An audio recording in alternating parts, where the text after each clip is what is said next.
हरिओम।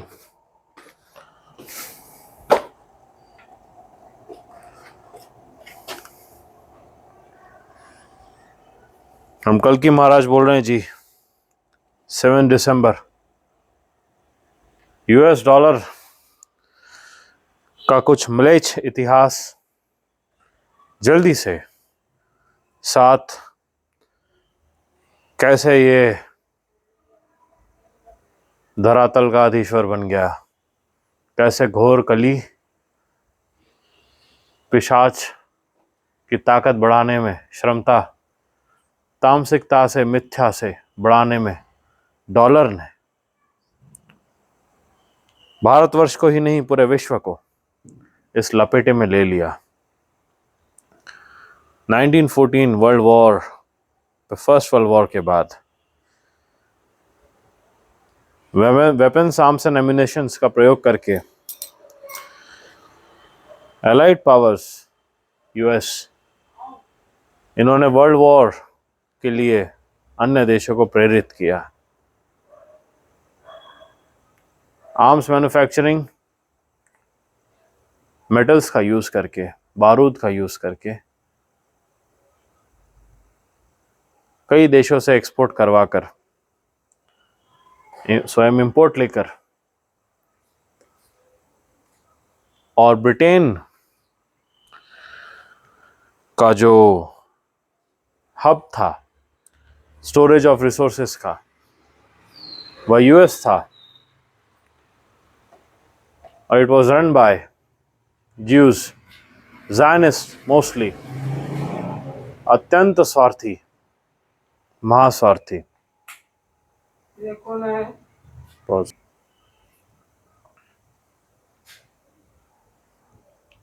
इसके साथ यूएस को ये रिस्पॉन्सिबिलिटी दे दी गई कि पूरे विश्व का स्वर्ण जो भारतवर्ष में है, इन्हें एक्सट्रैक्ट किया जाए। और वह ब्रिटेन ने ब्रिटिश इंडिया बनकर कॉमनवेल्थ ऑफ नेशंस में भारत को जोड़ के यहाँ से स्वर्ण एक्सट्रैक्ट करने लगे,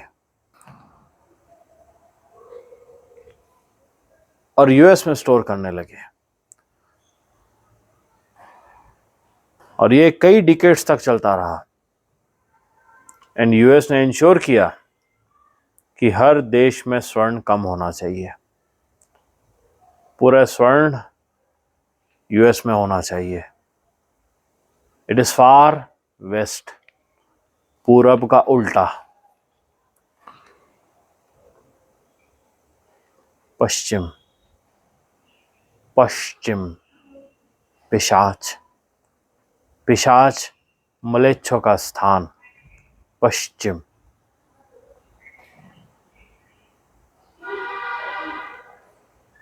स्वर्ण को स्टोर करने के बाद, और साथ ही स्वर्ण से भी ज्यादा अमूल्य गौ माता, नंदी महाराज और खेती। यह तो ब्रिटेन धीरे धीरे करके गांवों को खत्म करने में लगे ही थे। साथ ही ऐसे षड्यंत्र रचे इन्होंने कि 1947 के दिखावे के स्वतंत्रता के बाद यह गांवों पे अपना षड्यंत्र रचे, और देसी गौ और नंदी महाराज तो वैसे ही एक्सपोर्ट किए जा रहे थे भारतवर्ष से, ताकि वे ब्रीड्स का पूर्ण मोनोपोली ब्रिटिश और अमेरिकन नेशंस ले सके, यानी म्लेच्छ क्षेत्र। अब इनको यह समझ गया अच्छे से कि डॉलर एक दिखावे का fake currency, which is nothing but a receipt, paper receipt. 1944 और वर्ल्ड वॉर के बाद, जब सब देशों के पास में, वैसे भी वर्ल्ड वॉर 1 के बाद हर देश के पास स्वर्ण अधिक नहीं था, यूएस छोड़ के, और ये यूएस पहले से देख रहा था। यूएस ने एक ऑप्शन दिया कि उनके पास है तो स्वर्ण से उनका डॉलर लिंक्ड है, आप अपने करेंसी को डॉलर से लिंक कर दो। तो सबसे ऊपर क्या आया? स्वर्ण, उसके बाद डॉलर, उसके बाद बाकी देशों के करेंसी। समझ में आ गया? ये ट्री पहले से ही मलेच्छों ने, ज़ायनिस्ट ने यूएस में बना दिया था जी। अब 1944 में ब्रेटन वुड्स कॉन्फ्रेंस हुआ। ब्रेटन वुड्स में क्या किया इन्होंने, मलेच्छों ने? ब्रेटन वुड्स एग्रीमेंट में इन्होंने कह दिया कि US dollar has been the supreme currency in all global currencies since world war one. 1944 तक, उस समय तक देखो वर्ल्ड वॉर टू समाप्त हो गया था। Nazi empire had fallen down, मलेच्छों ने करवाया था। नाजीज और हिटलर ने इसीलिए यूएस को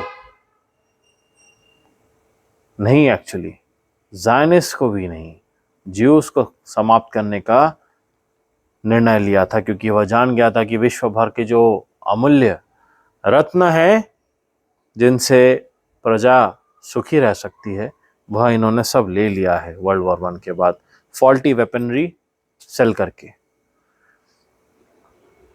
इसलिए Jews were being massacred and Holocaust हुआ, जो भी हुआ। इसमें ज़ायनिस्ट को पूर्ण पहचान पाना बहुत बड़ा मुश्किल था हिटलर के लिए एंड नाजीज के लिए, जो आज आप जान चुके हो ज़ायनिस्ट कौन है। Israel is full of Zionist. Real जो ज्यूज़ है, जो 10 कमांडमेंट्स का पालन करते हैं, वो नहीं है अभी, दे आर डेड।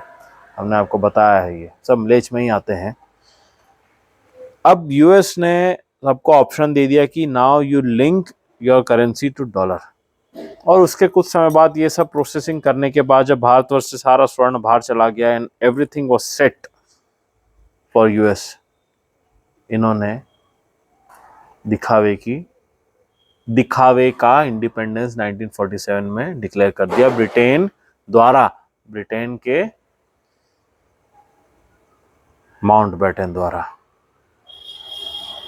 दिखावे का प्राइम मिनिस्टेरियल प्रेसिडेंटशिप एंड सारे लॉज बना दिए गए। Main objective was to control the state by its local so called residential slaves, slaves यानी उनके गुलाम, विदेशी संस्थाओं के और विदेशी मलेच्छ क्षेत्र यूएस एंड ब्रिटेन के गुलाम। यूएस, ब्रिटेन, इजराइल तीनों आते हैं इसमें। अभी तो ब्रिटेन खत्म हो गया काम से, क्योंकि Britain is nothing but a piece of land. वहां के लोग सब शिफ्ट हो चुके हैं US. The real culprits who have done this, and Israel भी गया अभी। It's under target of many nations, it has to be. जिन्होंने गलत काम किए हैं उनका सर्वनाश बुरांत होता ही है जी। एंड इसके बाद US insured that her country का जो रिजर्व है वह यूएस के फेडरल रिजर्व से लिंक्ड रहे, यानी कि federal reserve of US will take care of all the undertakings and all currency related dealings in reserve banks of all nations। इसमें आरबीआई भी आ गया। तो इन्होंने क्या किया, 60% मिनिमम 60% रिजर्व्स डॉलर के होने चाहिए हर रिजर्व बैंक में देशों के। इस स्वर्ण हट गया, स्वर्ण मीगर अमाउंट थोड़ा सा रह गया। उसके बाद में 1971 में निक्सन ने सबसे बड़ा घोर कली का षड्यंत्र रचा। उसने कह दिया, दुनिया को बता दिया, dollar is not bigger than gold. That is why we have the power to do unlimited printing of dollar. यानी कि देखो, डॉलर पहले यूएस के स्वर्ण की क्वांटिटी से लिंक था, जितना स्वर्ण है उससे रिलेटेड उनको डॉलर प्रिंट करना था। अब डॉलर उन्होंने हटा दिया, कहा अब हम आदिश्वर है दुनिया भर के, हमें जितना डॉलर प्रिंट करना है हम करेंगे, और लोगों के पास लिमिटेड डॉलर्स हम देंगे कि उससे उनके लोकल करेंसी को लिंक करके उतने ही लोकल करेंसी प्रिंट कर सकते हैं। फॉर एग्जांपल लाइक रुपी, जितना उनके पास डॉलर है। अब जैसे dollar is equal to 84-85 rupees at present, devalue हो के जो सर्वनाश हुआ है। ये ही मलेच्छ क्षेत्र अमेरिका का षड्यंत्र था। हर देश में इन्फ्लेशन रहे और वो आदिश्वर बन के रहे, जो आज सब देशों को पता चल रहा है। समझ आ गया षड्यंत्र? इसलिए हमने पहले ही आराम में बता दिया था अमेरिका क्या कर रही है जी, क्यों ये घोर कली पिशाच प्रेत है, और इनसे सारे लिंक्ड वो देश जो यूएसए के नौकर है।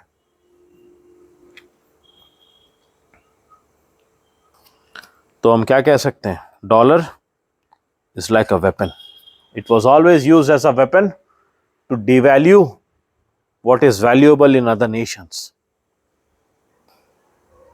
Dollar is a weapon. Do you know that? समझ में आ रहा है? They have always dealt in dollar when they wanted to purchase and sell arms and ammunitions.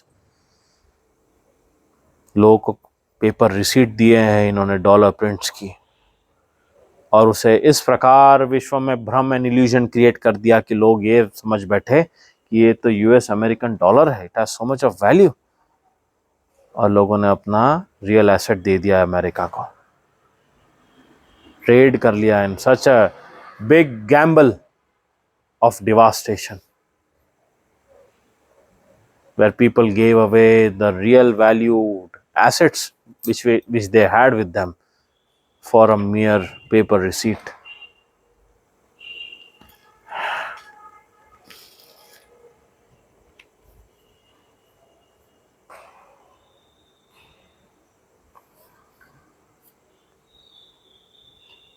ये घोर पिशाच कली का षड्यंत्र और यह तमस अस्त्र फेक वैल्यू का, और ये कामयाब रहा लोगों को मूर्ख बनाने में, मिथ्या के जाल में फंसाने के। जो लोग ये समझ बैठे कि एक पेपर रिसीट में भी वैल्यू हो सकती है, just by the look of it, isn't it? यानी कि हम डॉलर से ऐसे साइन बना देंगे तो उसमें वैल्यू आ जाएगी, हम अफ्रीकन किसी करेंसी को लिखेंगे तो डिवैल्यू हो जाएगा वो। Both of them are the same, it is a paper currency, paper receipt है। अभी भी मूर्ख नालायक की तरह लोग भटक रहे हैं, समझने की चेष्टा नहीं रखते हैं, इनका तो सर्वनाश होना ही है। तो this time what is being witnessed and understood by nations like Russia, China, they are simply shifting their resources away from US, ताकि उनको डॉलर में डील ही ना करना पड़े, इसलिए अपनी करेंसी निकाल रहे हैं। करे ना, स्वर्ण नहीं है किसी के पास भी, सारा का सारा भारतवर्ष का लूटा हुआ स्वर्ण ब्रिटेन में नहीं है, सिर्फ ब्रिटेन के मेन हेडक्वार्टर्स अमेरिका में है। US is a headquarter of Britain, ये भी लोग नहीं जानते हैं। Britain is just on a land of Englishmen. The real looters and gamblers are residing in US and the neighboring regions of US like Canada, Brazil, Mexico. But main headquarters US में है इनका लूटने का, जहाँ से सारा षड्यंत्र रचते हैं। And Israel is a hub to watch over few allies of Bharat, जो एलाय बने सिर्फ भारत के रिसोर्सेज को एक्सट्रैक्ट करने के लिए। देखिए डॉलर तो गिरना ही है, गिर रहा है, इसलिए it is being de-dollarized and de-linked from several nations, जिनको समझ आ रहा है, who have understood that real consumable resources and non-consumable plus metal resources की value is always more than a paper। इतना लोगों को समझ आ गया है। हमने क्या कहा? real value of asset which has weight, which has defined size, which is a metal, which is non-consumable plus consumable grains and food, it is always more than a mere paper receipt like dollar। ध्यान रहे। तो इसलिए भी म्लेच्छ कली प्रशासन भारतवर्ष को इनके ऊपर भी दबाव है, इनको समझ आ रहा है कि इसकी कोई वैल्यू नहीं है, तो ये भी डी डॉलराइजेशन में कहीं ना कहीं लगे हैं। ये होना ही। तो कौन गिर रहा है बाहर? Their future is bleak.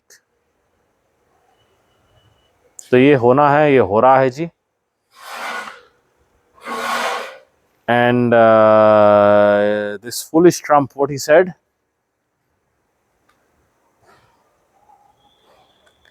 if we lose dollar pile up in other countries, it is like losing a war. यानी कि you are losing your weapon. That is why you are losing a war. It is a terrorized weapon. Dollar is a terrorized weapon, which unfortunately doesn't have any value now. इसलिए हमने पहले ही बताया रहा आपको real assets के बारे में और क्या हो रहा है। इस प्रकार से कली प्रशासन गिर रही है जी। ये भरसक कोशिशें करेंगे डॉलर को बचाने की, परंतु नहीं बचा सकते। Every trade in dollar is going to collapse, and this is going to bring the collapse of कली प्रशासन भारत में। ये नहीं बचा सकते इसे, कितना ही कोशिश कर ले, गिरना ही है। और वैसे ही साथ ही इनके सारे दुष्कर्म बाहर आ जाएंगे। साथ इसमें जो तब तक के जो प्रजा कर सकती है, कली प्रशासन को छोड़ो, ये कुछ नहीं कर सकते, ये सिर्फ अपने स्वार्थ का सोचते हैं। जो प्रजा कर सकती है, they can plan to link their currency to the resource of what? स्वर्ण से ऊपर क्या आता है? अब जब भारतवर्ष में स्वर्ण ही नहीं है अधिक, तो किससे लिंक किया जा सकता है? ट्रांजिशन पीरियड में कुछ समय निकालने के लिए अगर यहाँ थोड़ी सी करेंसी बचानी है ट्रेड के लिए, आपस में लेन देन के लिए, कॉइन्स को बचाना है जैसे, तो उसको किसी से तो लिंक करना पड़ेगा। गोल्ड छोड़, अब डॉलर से हट जाएगा, डॉलर हट गया, गोल्ड चला गया, गोल्ड है ही नहीं। स्वर्ण से अधिक अमूल्य क्या होता है? खेती। इसलिए कहते हैं, हम बार बार कहें, जमीन और खेती बचाने की अति आवश्यकता है। खेती और गांव जिन्होंने बचा लिए वो बच सकते हैं। और इनसे भी ऊपर क्या आते हैं? कौन आते हैं? गौ माता नंदी महाराज। बिना गौ माता नंदी महाराज की खेती नहीं बचाई जा सकती जी। इसलिए हम बार बार आपको यही बात कहते हैं, बताते हैं, समझाते हैं कि देसी गौ और नंदी महाराज की ब्रीडिंग और इनकी आवश्यकता, इनको बचाने की आवश्यकता कितनी अधिक है।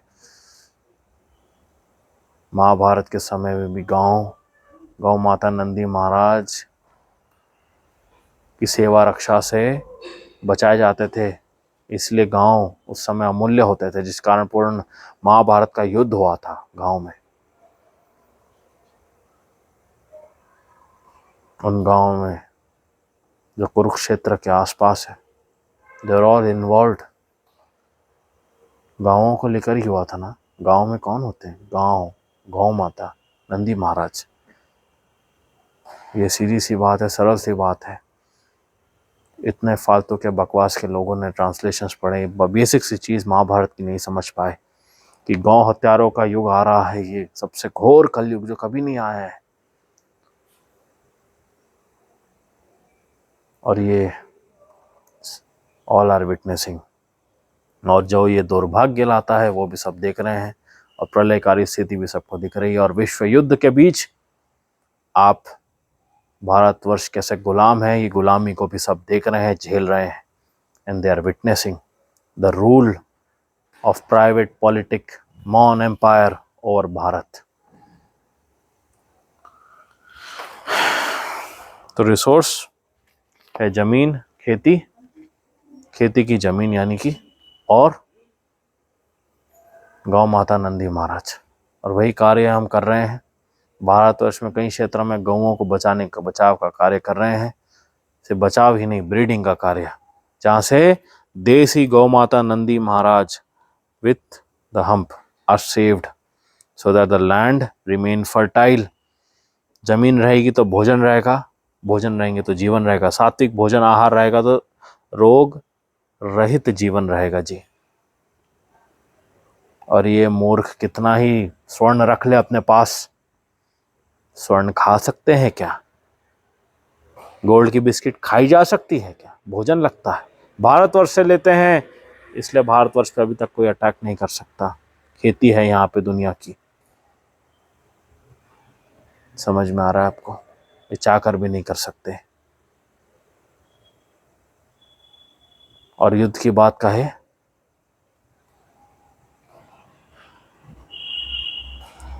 रशिया के पास जितने oil reserves, energy reserves and food resources है, स्टॉक करके रखा है सबने इंपोर्ट करके। उनके पास है भी वह स्रोत एनर्जी रिजर्व्स का। इसलिए इन्होंने दुनिया में, म्लेच्छों ने भारतवासियों को भी इतना एनर्जी पर डिपेंडेंट कर दिया है कि ये बिना एनर्जी के रह नहीं सकते। इसलिए हम कहते हैं आपको सीमित भोजन करिए, सात्विक भोजन करिए, स्वास्थ्य का पहले ख्याल रखिए, एयर कंडीशनर्स को मत चलाइए घर में अधिक। Save energy for a while. युद्ध के समय सब कुछ चंद मिनटों में ख़त्म हो जाएगा जी, क्योंकि सेना को और युद्ध में लग जाएगा। इनके पास इतनी एनर्जी भी नहीं है कि they will be able to survive a week. कितनी ही संख्या रहे, परंतु एनर्जी रिसोर्सेज और फूड रिसोर्सेज नहीं रहे,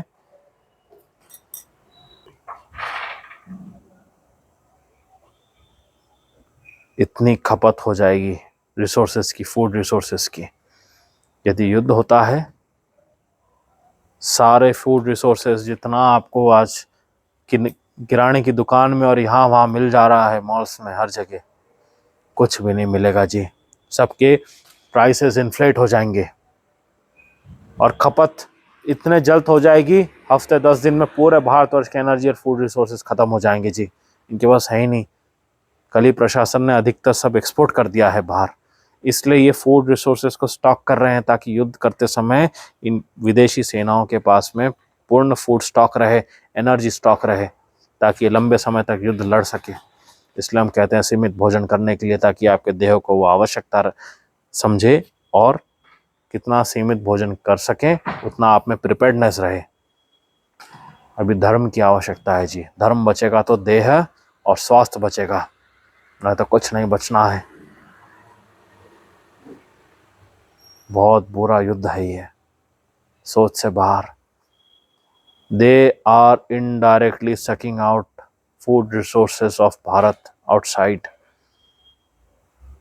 इसलिए लैंड एंड जमीन के पे कब्जा कर रहे हैं ये अपने विदेशी संस्था और कंपनियों द्वारा, जो मूर्खों को अब भी समझ नहीं आ रहा है। ज़्यादा समय नहीं लगेगा घुसने में इनको। सेना इसलिए वीक करते जा रहे हैं, करवा रहे हैं बाहर से। हमने बताया रहा लास्ट क्लिप में, इनटेक कम कर दिया है एकदम। क्या दर्शाता है ये? जब भारत में पॉपुलेशन बढ़ती जा रही है, सेना को वीक करने का ये षड्यंत्र कैसा? फूड रिसोर्सेस क्यों इतने महंगे होते जाते हैं? इन्फ्लेशन क्यों हो रहा है? जो नालायक मंत्री और इनका नौकर कहते हैं कि ये population increase in population burst के कारण हो रहा है, तो एक्सपोर्ट क्यों करते हो मूर्ख? जब भारतवर्ष में भारतीयों के लिए ही अधिक फूड रिसोर्सेस नहीं है, तो एक्सपोर्ट क्यों किया जाता है? ये तो गौ माता नंदी महाराज की भी हत्या करके बाहर बीफ एक्सपोर्ट कर रहे हैं। कितने अपराध कर चुके हैं ये तो जानते ही नहीं है इनके साथ क्या होने वाला है। हम श्री हरि कल की देव महाभारत से लेकर अब तक यह भली प्रकार जानते हैं कि कैसे गांव चुराने और गौ और नंदी महाराज चुराने से लेके गौ हत्यारों और नंदी महाराज के हत्यारों का युग, घोर कलयुग कैसे आया है और बताए हैं हमने। और इनके दुष्भाव, दुराचारी, म्लेच्छ, नीच, अहंकारी, हिंसावादी भाव बहुत भयावह और गंदे हैं। ये किसी भी हद तक जा सकते हैं अपने दुष्कर्मों को परिणाम देने के लिए, परंतु इनका पतन है और ये दंडनीय अपराध कर भीषण दंड के भागी ही रहेंगे। Dollar will collapse, it will bring the collapse of United states, ये हम स्पष्ट बता रहे हैं जी। और साथ उनके जो मलेच्छ कली प्रशासन और इनके लीडर्स यूएस से जुड़े रहे थे। ज़्यादा समय नहीं है हमारे पास, few weeks, maybe few months. but not more than that. Believe me, I am your only hope. Hari Om, General Kalki signing out.